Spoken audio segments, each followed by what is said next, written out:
এই যে সেই রাস্তা, এখানে কালকে রাতে এসেছিলাম, এখান থেকে নেমেই এই দিক থেকে কি কামাখ্যা মন্দির ওঠে। আর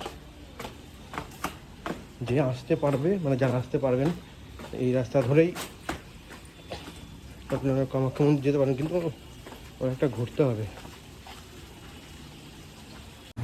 প্রায় 3 ঘন্টার উপরে রিশিডিউল হওয়ার পর finally train number 15658 Kamakhya to Old Delhi Brahmaputra mail Kamakhya স্টেশনের 4 নম্বর প্ল্যাটফর্মে এসে এইমাত্র পৌঁছালো। আর আজকে আমার জার্নি কামাখ্যা থেকে নিউ জলপাইগুড়ি পর্যন্ত ব্রহ্মপুত্র মেলের স্লিপার ক্লাসে। খুব সুন্দর একটি জার্নি হতে চলেছে। আমাদের ট্রেন 2:55 ছাড়ার কথা ছিল, তারপরে রিশিডিউল হয়ে 4:30 হয়েছে।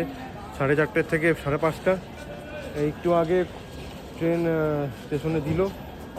তারপর অনেকক্ষণ আমাদের কোচের দরজা বন্ধ ছিল, বন্ধ থাকার পরে খুললাম, মানে খুলে দিল ভিতর থেকে। তারপর ভিতরে ঢুকলাম, তারপরে ভিতরে একবার গেলাম, এখনও লাইন দেয়নি, কানেকশন মানে ভিতরে কানেকশন নেই। আর এইটা হচ্ছে S4, এটা হচ্ছে আমাদের coach 15658 Kamakhya to Delhi Brahmaputra express.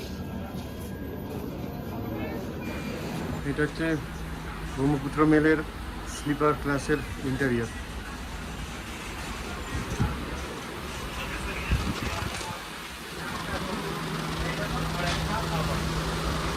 এটা হচ্ছে আমাদের S4 কোচের ইন্টেরিয়র। এদিকে সাইড আপার আছে, সাইড লোয়ার, চার্জ দেওয়ার জায়গা রয়েছে, ফ্যানের সুইচ রয়েছে, এদিকে আপার, মিডিল, এই লোয়ার। এখানেও ফ্যানের সুইচ, চার্জ দেওয়ার জায়গা আছে, এই যে আয়না আছে, এখানেও আপার, মিডিল, লোয়ার। টোটাল 6 আর ওদিকে 8টা সিট। ট্রেন রিশিডিউল হওয়ার পরেও প্রায় 1.5 ঘন্টার কাছাকাছি লেট করে ট্রেন ছাড়লো কামাখ্যা জংশন স্টেশন।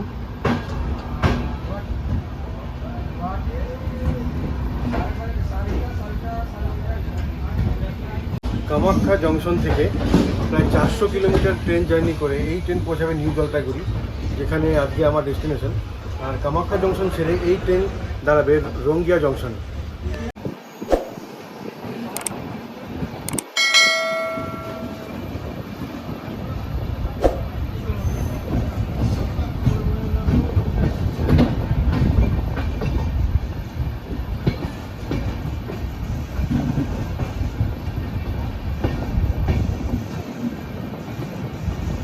এটা কামাখ্যা জংশন থেকে প্রতিদিন দুপুর 2:55 ছেড়ে তার পরের দিন পুরো 24 ঘন্টা জার্নি করে তৃতীয় দিন ভোর 4:30টার সময় এই ট্রেনটা ওল্ড দিল্লি জংশনে পৌঁছায়। এই ট্রেনটা কামাখ্যা থেকে ছেড়ে ওল্ড দিল্লির মধ্যে টোটাল 2033 কিলোমিটার জার্নি সম্পন্ন করে। আর এই 2033 কিলোমিটার জার্নি করতে এই ট্রেন 37 ঘন্টা 40 মিনিট সময় নেয়।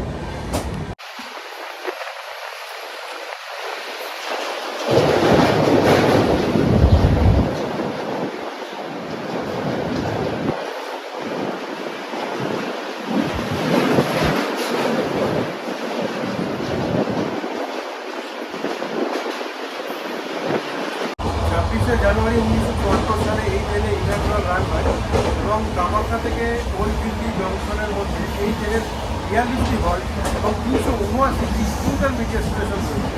এই ট্রেনের টোটাল 23টা কোচ রয়েছে, যেমন এসএলআর একটা আছে, পিসি আছে, ইউজি আছে, আর ফার্স্ট এসি আছে একটা, সেকেন্ড এসি আছে 2টো, 3 টায়ার এসি আছে 5টা, 3 টায়ার এসি ইকোনমি আছে 5টা, স্লিপার ক্লাস আছে 4টে ও জেনারেল ক্লাস আছে 2টো বগি। সব মিলিয়ে টোটাল 23টা কোচ রয়েছে এই ট্রেনে।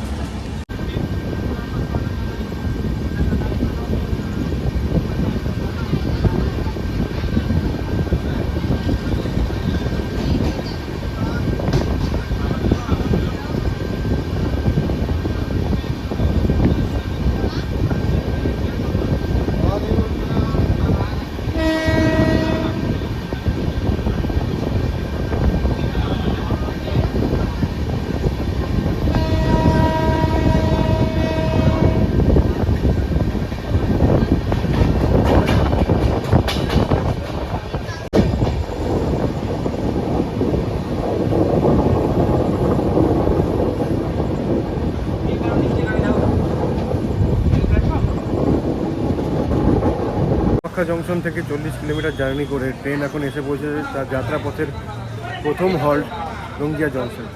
এই রঙ্গিয়া জংশনে ট্রেনের 5 মিনিটের মতো স্টপেজ রয়েছে। রঙ্গিয়া জংশনে 5 মিনিট স্টপেজ দেওয়ার পর ট্রেন তার গন্তব্যের পরবর্তী হল্ট বরপেটা রোড স্টেশনের দিকে রওনা দিল।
কামাখ্যা থেকে 106 কিলোমিটার জার্নি করে ট্রেন এখন এসে পৌঁছেছে তার গন্তব্য পথের তৃতীয় হল্ট বরপেটা রোড।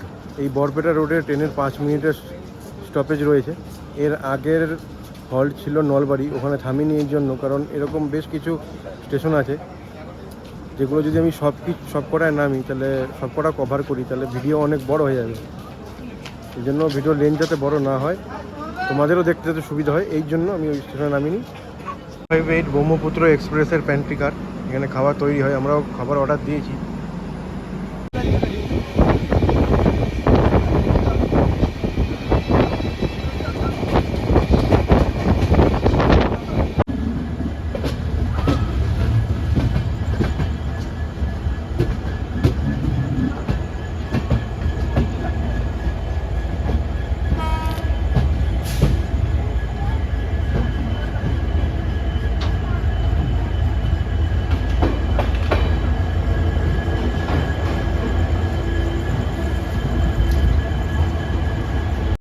কামাখ্যা থেকে 150 কিলোমিটার জার্নি করে এসে আমাদের ব্রহ্মপুত্র মেল এখন দাঁড়িয়েছে তার যাত্রাপথের অন্যতম ব্যস্ততম স্টেশন নিউ বঙ্গাইগাঁও জংশন। এই নিউ বঙ্গাইগাঁও জংশনে ট্রেনের 5 মিনিটের স্টপেজ রয়েছে, আর নির্ধারিত সময় থেকে এটা প্রায় 4 ঘন্টার কাছাকাছি লেটে চলছে। 4 ঘন্টার কাছাকাছি লেটে চলার এটার একটাই কারণ, এই ট্রেন প্রায় দুবার রিশিডিউল হয়েছে। দুবার রিশিডিউল হওয়ার পরেও 1.5 ঘন্টার উপরে ট্রেন স্টেশনে দাঁড়িয়েছিল, এই জন্য ট্রেন লেটে চলছে।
কামাখ্যা থেকে 188 কিলোমিটার জার্নি করে ট্রেন এখন এসে পৌঁছেছে তার গন্তব্যের আরেকটি হল্ট ফকিরাগ্রাম জংশন।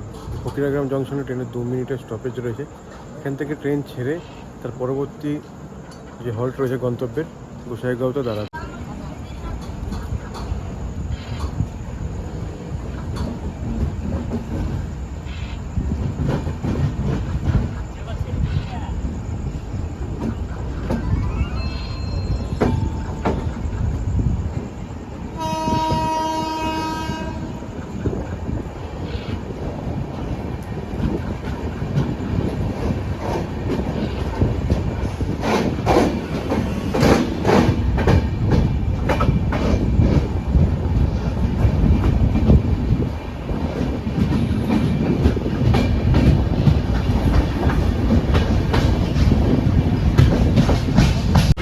কাউকে প্যান্ট্রিকার থেকে খাবার দিয়ে গেল। এই আমরা হচ্ছে আন্ডা কারি অর্ডার করেছিলাম, আন্ডা থালি, ভাত দিয়েছে, চাটনি মানে আচার আর কি, সরি, আর চামচ, ডিম, এটা একটা তরকারি দিয়েছে, আর এই যে আলু ভাজা।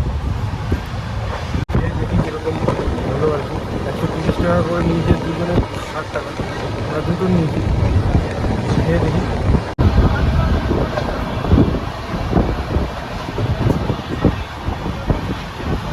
না, ভালোই হয়েছে তরকারি। ভেবেছিলাম একটু অন্যরকম হবে, কারণ এই রেঞ্জের মধ্যে খাবার কীরকম হবে ঠিক জানা নেই, কিন্তু খেয়ে ভালোই লাগছে, বেশ ভালো হয়েছে। কামাখ্যা থেকে 256 কিলোমিটার জার্নি করে ট্রেন আমাদের এখন এসে পৌঁছেছে তার যাত্রাপথের অন্যতম ব্যস্ততম স্টেশন নিউ আলিপুরদুয়ার। তো নিউ আলিপুরদুয়ার স্টেশনে ট্রেনের 5 মিনিটের হল্ট রয়েছে, আর ট্রেন এখনও বর্তমানে নির্ধারিত সময় থেকে প্রায় 4 ঘন্টা দেরিতে চলছে। নিউ আলিপুরদুয়ার ছেড়ে ট্রেন বেরিয়ে যাওয়ার পর তার গন্তব্যের পরবর্তী স্টেশন নিউ কোচবিহারে থামবে।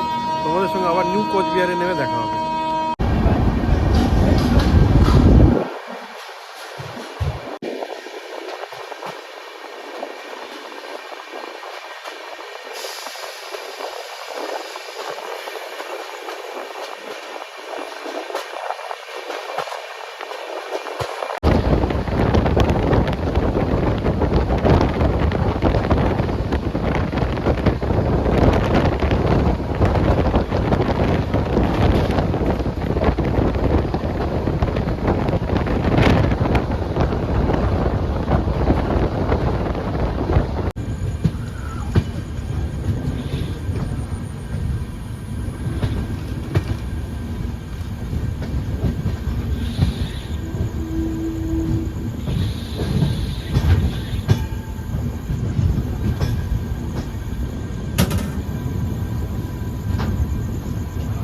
ঢাকা থেকে 278 কিলোমিটার জার্নি করে ট্রেন এখন এসে পৌঁছেছে নিউ কোচবিহার।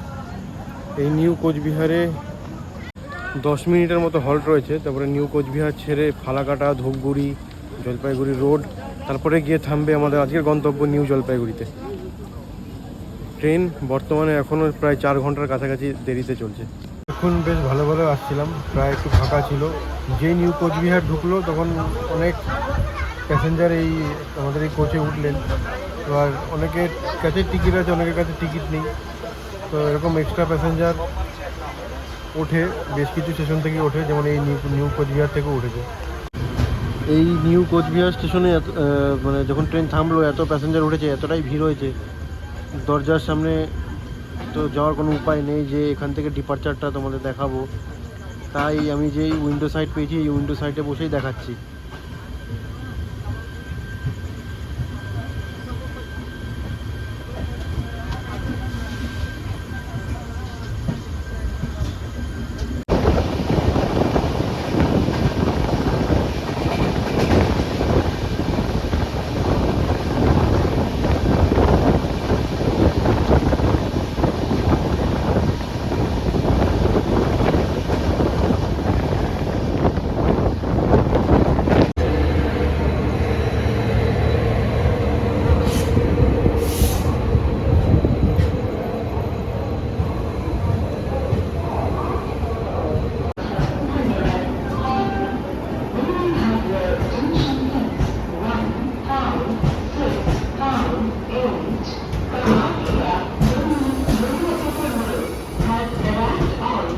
থেকে 401 কিলোমিটার জার্নি করার পর ফাইনালি আমাদের ট্রেন এসে পৌঁছালো আমাদের গন্তব্য স্টেশন নিউ জলপাইগুড়ি স্টেশন।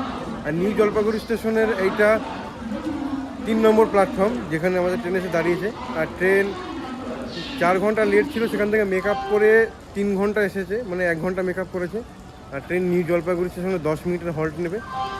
আর আমাদের এই জার্নি আজকে এখানেই শেষ করছি, পরবর্তী জার্নি আসছে খুব তাড়াতাড়ি। আর পরবর্তী জার্নিতে থাকছে কামাখ্যা এলটিটি এক্সপ্রেসে আমাদের জার্নি হবে বর্ধমান পর্যন্ত নিউ জলপাইগুড়ি থেকে। ওই জার্নির ভিডিও খুব শিগগিরই আসছে, সঙ্গে থেকো, ভালো থেকো।